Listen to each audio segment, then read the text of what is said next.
Mpuuga yagala mukama we Muhoozi nti amumpemu akaseera ka mwezi gumu ku ebiri. Mukabanga katono ngenda kwawuluzamu ekibiina ekyo nga bwe nali nkipulaninze kitya nti bali abali essaawa zino benda sindikayo be bamanyiiko ne batamanyiiko singa bamakaadi bagenda kukwatagana mu nnamba ennene n'abantu baabwe basale bajje beegatte ku ki ku PPF oba ku DF.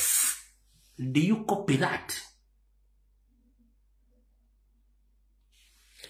Lwaki nkugamba ekintu ekyo?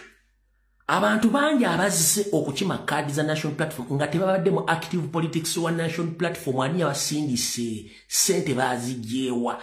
Kyovola nali sabye president mu bibuuzo bagenda okubuuza nga bakaba kaadi bateekewo financial lifestyle y'abantu abo ey'emyezi 6 okuva olwala okudde mabega oba omwaka gumu.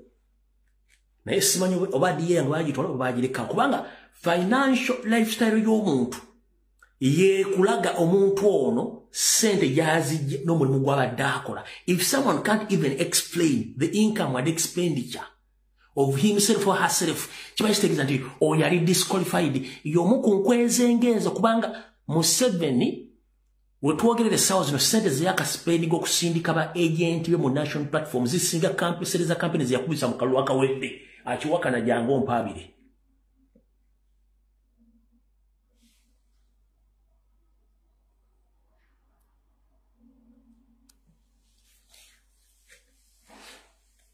Sente Museveni ne Musale Anita Amongi zebakateeka mu bantu baabwe abazze ku kitebe okuleeta empapula okulaga okwagala kwabwe zisinga sente zebateeka mu kampeyini z'omwaka oguwedde ez'akalulu akawedde. Ekyakiwakanya genda okibuuza omuntu akola statistics mu byobufuzi ajja kukubuulira. Kwata amaaso kwata omutwe gw'obuuze bano bonna abazze babadde nga luddawa nga tudimandinga Victoria yaffe. Bano bonna abazze tubadde tubanjanga free political prisoners babadde luddawa nga tekulyanyiga bazzeewa.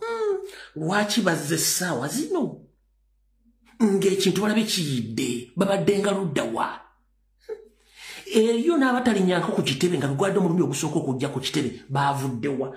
Waliwo n'abantu betumanyi nga bikonwa bya byabufuzi bamaze mu bufuzi emyaka 34 nga bazze ku National Platform. Where are they?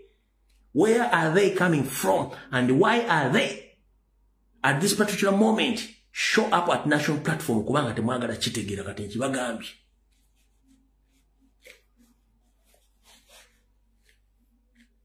Ekyo mukitegedde bulungi bano bonna bateeketeeke. Lwaki system ya Mpuuga ya breakawe eri gye nabagamba emyaka 5 emabega tennava bagirindidde wano. Bajiri Mr. President system ya breakawe ya Mpuuga bagirindidde wano. According to information gye nkuwadde ne gye ngenda okwongerako breakawe bagirindidde wano. Eri yonna twagikuba ne beebuzaabuza nga bafuka bana mu G20 abala ne beebuzaabuza baba tebakyajja ku kitebe ne mu activities tebajja kati bazze essaawa zino. Eriyo n'abaavuma president mu ntandikwa nga twakava mu kalulu nabo bakimye kaadi essaawa zino ne weebuuza bakimye eki. Kitegeeza mission weeri nnene nnyo. Ekyo mmaze kitegeera bulungi nnyo lwaki bazze na mission kije balina. Ne mbagamba breakawe Mpuuga agirindidde wano. Kati ddayo owulirize ebigambo Mpuuga byayogedde ng'aggulawo ekibiina kye Masaka. Okwate ebigambo bya Abedi Bwanika byayogedde nga bagula ekibiina kyabwe Masaka then yogera kufuna information entuufu ku byenjogera. Kamala okulaba no basobola okufuna ku video za Abedi Bwanika zokka ze njagala. Yoke Bwanika gye njagala osooka okola ki? Alright, yino tugenda kuba tuyingiza bammemba abapya kubanga bangi batusabye dda bakuba amasimu beetaaga okuyingira. Tugenda kuba tulonkinga cards eza DF mujazira bwe zifaanana kuba bwe zisoose okubeera bwe zityo mu Uganda. Bammemba abakubira amasimu bane abakubira amasimu kiringa bonogamba omuntu wontyo waaye nja kudda mwange montereke mukuyecheggulo montereko ye system ero bana kuyecheggulo bakuyechemisala monterako nja kuba wendi kyekyo kyembagenzako bagamba ekyampoga kyo video saga de gifuna ne kamba somere ye n'ekitongole kye kyamole bye kyawandiise eno BBS yewandika ku Lwampuga bannakibiina ky'ebyobufuzi ki Democratic Front balaze okutya olw'ebyobufuzi bibagamba nti bitandise okuwaba naddala mu Buganda nga kino kiri nti kyandibanga kivudde ku bantu okuggwamu essuubi n'abakulembeze ab'ekibogwe. Owulira bw'amala okwogera ebigambo ebyo ng'ali mu kugulawo ekibiina kye. Mu byobufuzi tukola ekintu kimu. Obeera n'ekigendera tekigendera kyo ki tekigendera kyakujjako mu 7. Focus yono giteekako ki ku mu 7. So si ku bantu abatali mu State House baba balina obuyinza focus k'ogiteeka. Era ne byogenda okukolera abantu bogenda osawulu obyogera ng'obifokasinga ku biremyoli. So si ku bantu bogamba nti olinawo mu ludda oluvuganya. Omanyi bannayuganda muganya okutegera ekigambo kino kanti bategeze.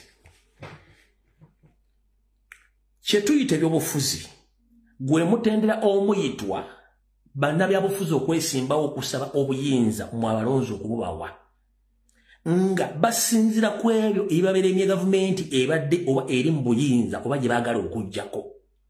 Ne bw'olaba agamba nti ayagala kuggyako gavumenti ng'ata amaanyi gonna agatadde ku muntu omu gw'alwanyisa nga si yali mu buyinza, tobuuzanga kigendera ky'aba n'abantu. Tobuuzanga kigendera ky'aba n'abantu, ekigendera kibe eki kulwanyisa bano bawoolye ekkubo akole ki ayitewo. Kiringa munaamusindika emmotoka mwena baga musindika emmotoka nga muli babega emmotoka egende mu maaso.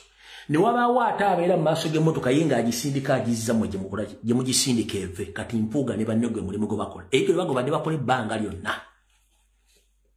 Kino njagadde ekinyonyola bampuliriza olwaliro nti mu politics tewali alina bwannannyini mu politics no. Politics gwe mutendera omuyita bakulembeze.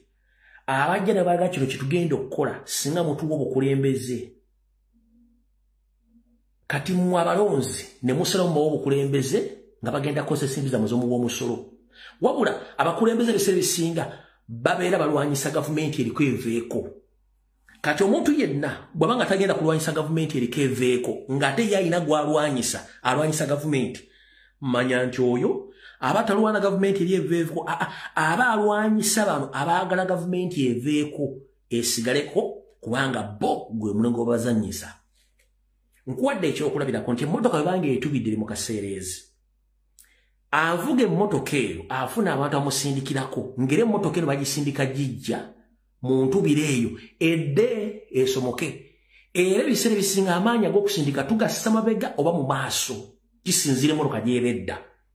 Kati obanga amaanyi mugatadde mabega nga musindika emmotoka eveewo ne wabeera abali mu maaso ng'ate bagisindika bagizza gye muli kitegeeza emmotoka tegenda kuvaawo.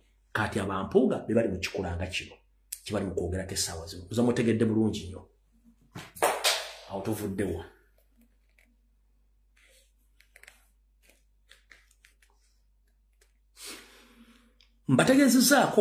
Mbategezezza mukama waabwe Muhoozi abaweeyo omwezi gumu n'ekitundu bibiri bajja kuba bamaliriza enteekateeka ey'okufuna kye baagala nti bakimanyi bulungi nnyo nti abantu bangi bagenda kumbibwa kaadi ate bajje beegatte ku PPF oba ku DF era nga ne ssente ez'okubafandinga weeziri balireda okufandinga kubanga bakimanyi bulungi nnyo kye bagenda okukola. Era Mpuuga yagenze mu maaso n'agamba mukama we Muhoozi nti bwe kiba kyetaagisa kusasula as in to pay some individuals in national platform to cross over to DF, we shall do that.